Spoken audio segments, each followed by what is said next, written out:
Colorado Springs officials say they're stepping up efforts to protect people experiencing homelessness. But neighbors and business owners near a local warming shelter say it's not enough. Yeah, they claim when people leave the shelter, some head to a nearby business, allegedly defecating on the property and harassing customers. Fox 21's Austin Sack looked into what the city is doing about it. When the temperatures drop, most of us bundle up.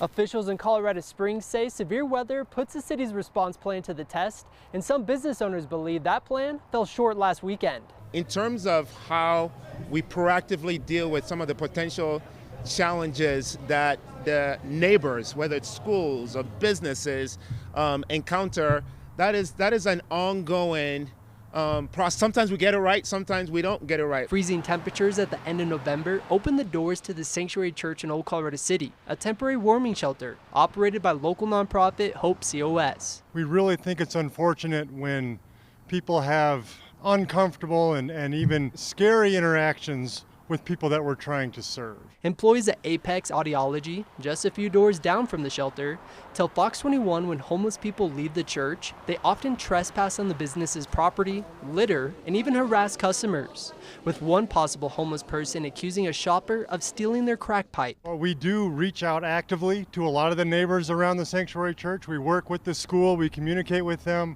We try to adjust our policies and our procedures to try and make sure that it's as safe as possible. When business owners run into trouble, they're supposed to call the city's homeless outreach team, but some allegedly have issues getting help. Every phone call that comes to city government, we take that seriously. One of the things that we do, as Andrew has alluded to, is this after action report to ensure what worked, what didn't work, and how can we do better. The mayor says one of the positives is the city's severe weather homeless response plan, allowing shelters to expand bed capacity. We have created the capacity to serve up to 980 people throughout our system, which exceeds the number of people who are experiencing unsheltered homelessness per our counts. While there's a bed for everyone in Colorado Springs, city leaders have also come up with a plan to alleviate concerns with people who live or work near a shelter. Starting next month, Mountain Metro will offer free rides on all